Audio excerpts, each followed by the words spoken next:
အမေဟာမိတ်ဆွေကောင်းပဲမိကောင်းဆွေကောင်းဆိုတော့တို့အမေရဲ့တန်ဖိုးကလေ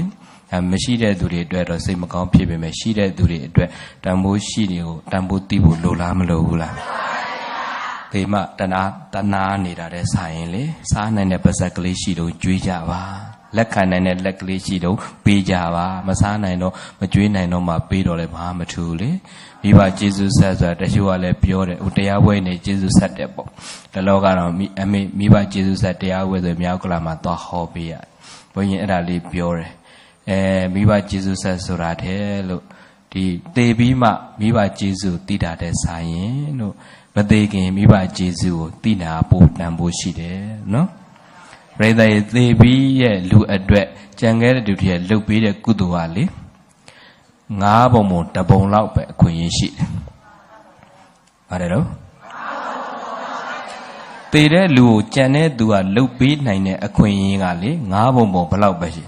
1ပုံပဲရှိတယ်ဒါစိတ်မ